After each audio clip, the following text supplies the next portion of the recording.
Magandang araw po sa inyo mga kabansa. Kayo ay nasa Iparas kay Paras at ito inyong lingkod na bumabati sa inyo. Ado Paglinawan ng maestro at sekretary. Bumati ka na rin. Magandang hapon, Paring Ado. Magandang hapon muli dito sa ating mga kababayan. Dito tayo muli sa ating ibang episode. At pag-usapan natin ang mga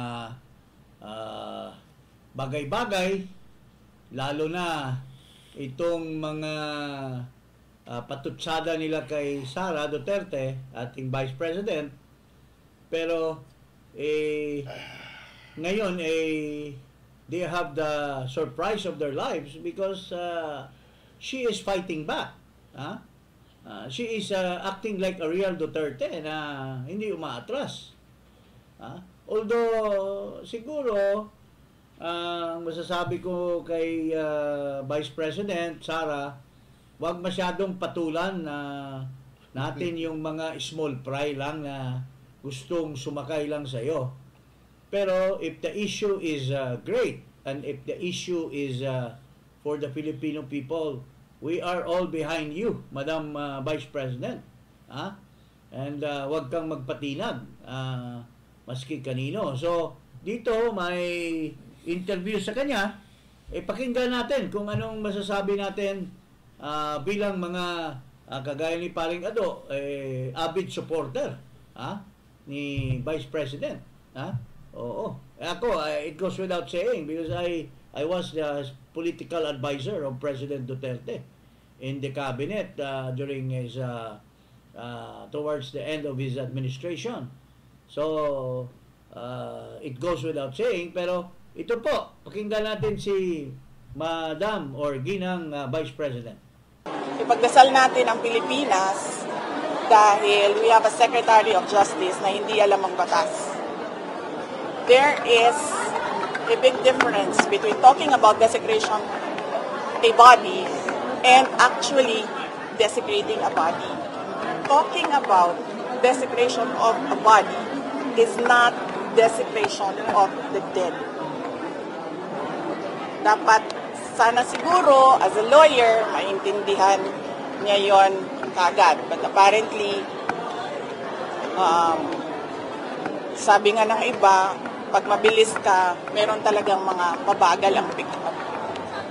So yan yon. And the next one is neuropsychiatric exam. Wala akong problema doon. Game tayo. I will call that neuropsychiatric exam. Pero, let us make this an election issue. Yung young guns, I am sure kasi young sila, magpapa-re-elect pa yan.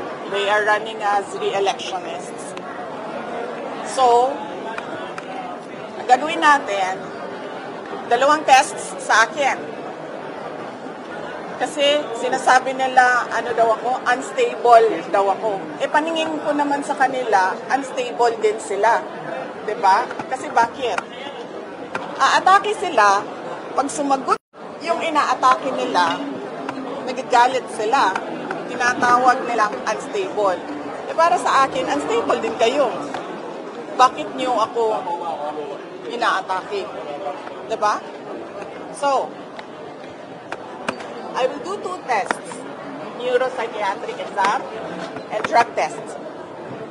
Pero dapat, lahat ng mga young guns na kandidato, lahat ng mga congressional candidates ay magpa-drug test. Including speaker, ma'am? As a voter, I am asking the candidates for Congress doon sa distrito ko, sa 1st District of Davao City. Now, 2 lang yung maalala ko ngayon, but I'm sure meron pang ibang kandidato. Maalala ko si Margarita Nograles and si Paulo Duterte. And as a voter, I demand na magpa-drug test sila. At kayong lahat, mga kababayan, as voters, you demand na magpa-drug test ang mga congressional candidates na. Dahil kung unstable ako, sa paningin ko, unstable din sila. bakit ka naman magagalit kung ang inaatake mo ay sumasagot? Diba? Yes? Red? Yes, ma'am. Okay ka dyan. Okay, sige. So, okay tayo dyan. Wala nang problema dyan. Yan ang demand ko, ha. 2 test sa akin, 1 lang sa kanila. Dihado pa ako. Pero ma'am, sinasabi niyo rin na unstable sila, so dapat meron din silang neuropsychiatric test. Hindi, pinapadali ko na lang kasi sa kanila eh. Kasi, diba, para madali tayo. So we call on the Philippine Medical Association, the Philippine Psychiatric Society siguro, is it called that way, to set the guidelines para sa amin lahat. Okay? Lahat ng butante mag-demand ng drug test sa ating mga congressman candidates kasi unstable din sila. Saan po dapat gawin ang drug test, ma'am? Sa private hospital o sa public hospital? We need independent third-party hair follicle testing. That is why we are asking the help of PMA, tulungan nyo kami, to set the guide. Kailan nyo ma'am gusto mangyari yung test? Pag kinol na nila, okay na tayo. Hindi pwedeng 3 months after, ha, kasi hindi magdodroga yan ng 3 months, tapos na yung testing nila. So anytime? So dapat ngayon na. Ayun na. Magpa-drug test tayong lahat at dagdagan ko ang sa akin neuropsychiatric game. Tayo dyan. Ma'am, what if po ma'am sabihin ng young guns na you're just bluffing too much? I'm not bluffing. Pangalan ko nakataya dito. Nandiyan kayo lahat nakikinig at nakita na nagsabi ako. I'm not bluffing. Ma'am, may ganito ng resume for si Congressman Colong pero wala man lang may sample. Diba? Diba? Ayaw nila magpa-drug test. Bakit kaya? It seems very interesting now, ha? Kasi, alam mo, mga kababayan, nung nag-expose si Maharlika kamakailan, a few months ago, there was a clamor for Marcos. In fact, yung ano ni Maharlika tungkol sa drug addict ni Marcos, may response si Duterte. In fact, during the Davao meeting of Maisog, sinabi ni Duterte na si Marcos ay bangag. Si Marcos was taking drugs. So, there was a clamor right after. And nag-respond si Marcos na si Duterte naman yung nag-ano ng fentanyl or I will not answer those questions. Tapos tawa siya. So there was a clamor na sige, kung si Duterte willing magpa-drug test, Marcos magpa-drug test ka. At that time mukhang hindi nag-respond si Inday Sara. Hindi siya nag-react. When his father was... Ngayon, palaban na. Sinasabi na niya ngayon na kung ako unhinged, unstable, kayo lahat ng mga nag-akusa sa akin, and it goes for all government officials, willing ako na magpa-psychiatry test, magpa-drug test. Kayo, I challenge you. Ako, 2 kayo sa drug test. Di na-challenge niya ang mga members ng Congress. Hindi natin malaman dyan. Alam ko, may mga bata dyan na madalas doon sa Rebel, madalas dyan sa BGC na nagda-drugs. Mayroon pa nga isang congresswoman before na kinwento sa akin na mayroong isang bata dyan na nagda-drug. Enjoy sa pagpupunta sa mga nightclub. So, that's a very big challenge to the members of Congress. Kasi willing naman si Inday Sara to undertake it herself. She's calling on the physicians of the country, those who are people of integrity ng mga doctors. Oh. But you cannot detach the fact, paring Ado, that if you are asking the others, the government officials, you are also now asking Marcos. Yeah. Ano masasabi mo yan? Kung ang Vice President na ngayon ay nangunguna hindi naman sa siya tumatakbo. sa DIR, willing ba? Ang sinasabi ng iba, ito labanan na ito sa mga babae. Itong babae namin, napakaganda. Yung babae nyo dyan sa Malacanang, maganda ba? Pwede ring labanan sa mga pagandahan ng babae. Pero, maliban dyan, ito si Sara is asking, hindi lang yan, labanan dyan. Kundi, pakita natin na hindi tayo insane. Hindi tayo bangag. Hindi tayo unstable. Ngayon, he is throwing that challenge to not only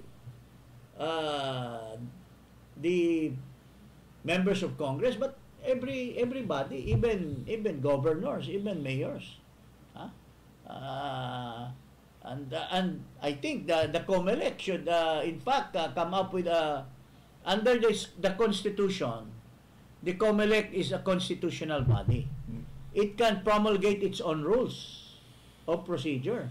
So, with this panawagan ni Inday Sara, the COMELEC can come up with a regulation that all candidates should be made to undertake drug test bago sila payagan na magiging kandidato. That can also be a good suggestion, paring Ado. Pre-qualification. And people from Malacanang also, especially the President. This is a dare to you, Mr. Marcos Jr. Dinidare ka ngayon ni Sara, si Amy, yung mga senador dyan, baka may mga nagda-drugs din dyan. Hindi natin alam. So, everyone, by making this country great, just like MAGA in America, dito naman, magiging Pilipinas, hindi bagoong, hindi Pilipinas, hindi bangag na bansa. Yun. Yun ang magiging ngayon. Mapunta tayo dito sa mga Marcos. Tumatakbo ba si Sandro for re-election? I think so. Congressman, di ba? I think So, pati yan pada-drug test si Sandro. Hindi, it's not single out. Let's not single out everybody. Sabi nga yan, young guns. In fact, Sara was very fair. He even asked his brother to undergo drug test. Kasi sinasabi nila si Pulong is a drug addict. Tinatawagan ni Sara, sige, yung si Nograles at saka si Pulong, they should undertake drug test also. It goes for everyone. Okay? So, yun po, kababayan. And I hope lahat ng mga kababayan natin should make this as a demand. Lahat tayo will come up with a demand to fulfill this obligation to all politicians who are running in this coming election or who are serving the government, either appointive or elective government officials. Yun po ang panawagan. So, very good dare ni Vice President Sara Duterte. Tapos maliban pa dito, doon sa Congress, tuloy-tuloy daw yung Quad. Nagiging parang naman nagiging injustice na because walang equilibrium, walang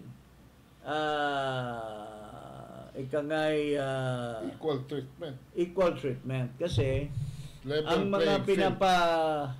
pinapasomo nila ay people who are already biased against Duterte.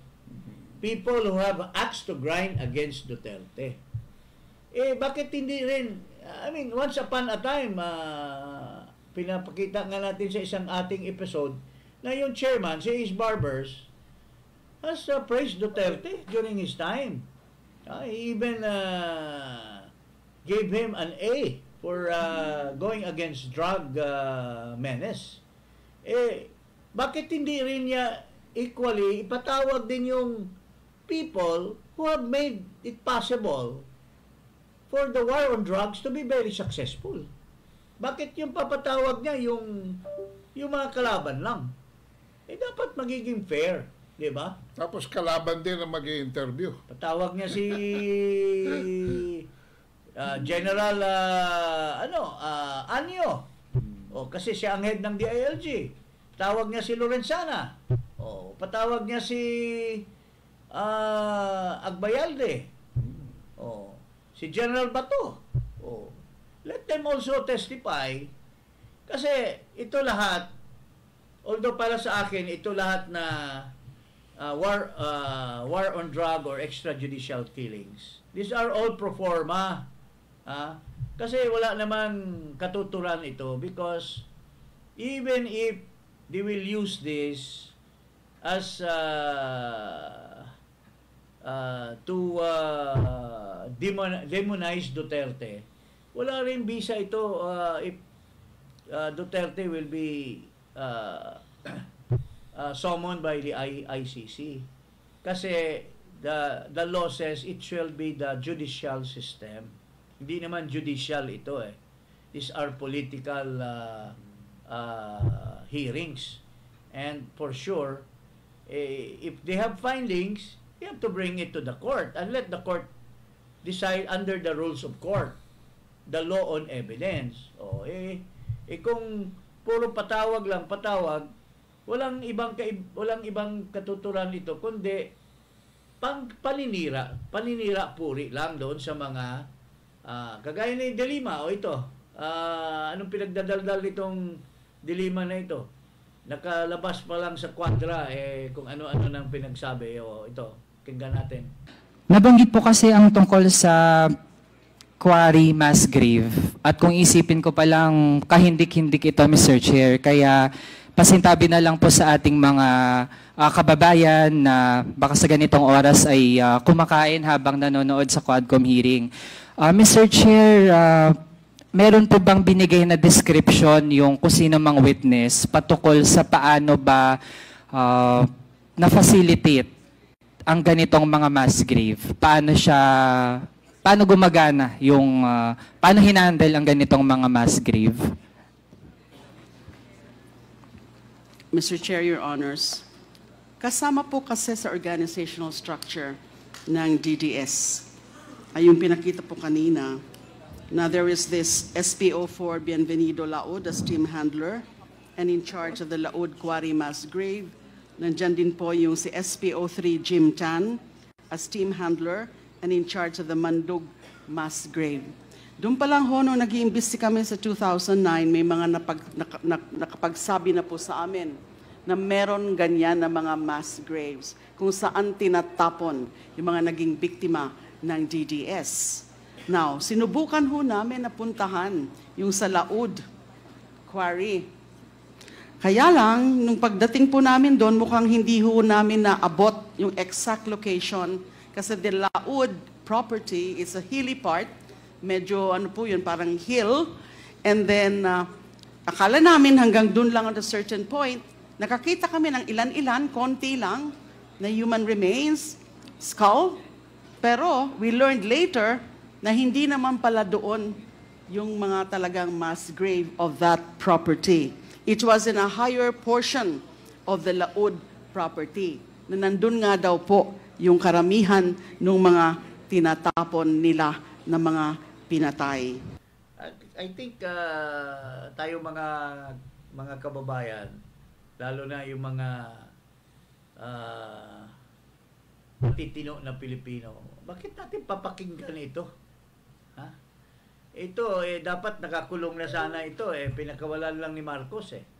At ang sabi ng karamihan ay kaya nagkaligtas dahil there was really no hearing, actual hearing, na masasabi mong niligtas siya na talaga sa korte. Paring Ado. Na they were all yung nag-withdraw. Ano bang tawag niyan?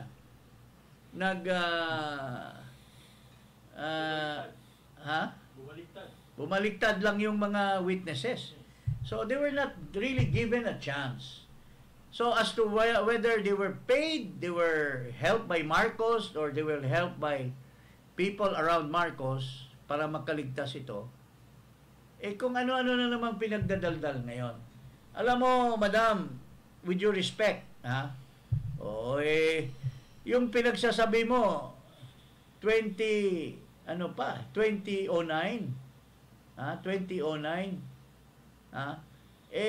yun yung panahon na ang Speaker of the House, si Boy Nograles, at saka pinakiusapan kang imbestigahan si Duterte na number 1 arch enemy niya.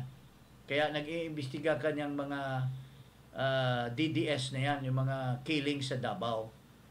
Pero, ngayon, kung ano-ano mga pinagdadaldal mo, these are all hearsay. Hindi mo nga napuntahan yung sabi mo, sa ibang lugar. At ang nagtatanong sa iyo, ito yung numero 1, Naalala nyo ba, mga kababayan? Ano ba ang mga tunay na mass graves? Yung ang daming pinatay, ang mga NPA. Hindi ba? There was purging by the NPA couple of years ago, and it was found by government that ang daming mga graves, ang daming pinatay ang NPA. At sino ba yung recruiter ng NPA? According to Bato de la Rosa, ito nagtatanong, ito si Manuel. Itong Manuel ngayon na nandyan. Nagdadrama silang dalawa ni De Lima, mga people who are anti-Duterte. He was fingered by witnesses who had actual personal knowledge of his activities. That he was recruiting young students to become New People's Army. So, anong hindi lang siya madibanda dahil member siya ng Congress. Anong credibility nito si Manuel? Ngayon, naglalagay-lagay pa ng Rocha. Gumagaya pa ni Robin Padilla. Naglalagay pa ng idol yata si Robin Padilla nito dahil naglalagay pa ng bigote. So, alam mo, mga kababayan, ito lahat ng mga ginagawa nito ng investigation. I hope and appeal to my good friend Ace na wag naman sanang ang kukunin lang ng mga testigo dyan para against kay Digong. Pare, once upon a time naniniwala ka naman kay Digong at nagbibilib ka ng chairman ka noon na all the war against drug were legitimate. Why are you now investigating but getting witnesses who are purely anti-Duterte? Why not get, if you were praising Duterte then, why not you get witnesses also that support your clamor then to support Duterte?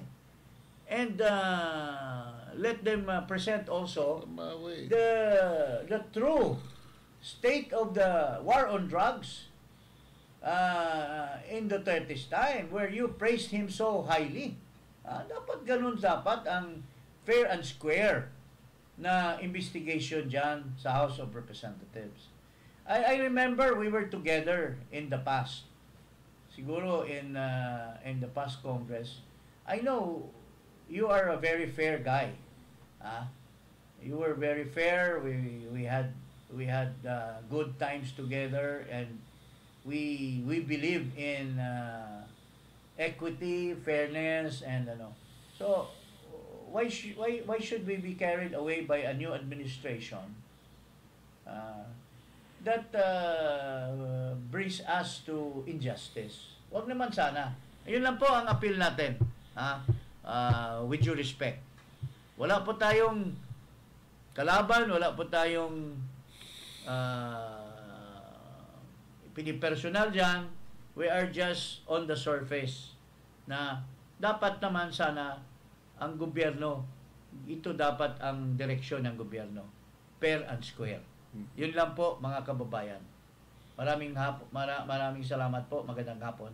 Huwag kalimutang mag-subscribe dito sa Paras kay Paras at i-click ang notification bell at ang aking YouTube channel at Ado Paglinawan.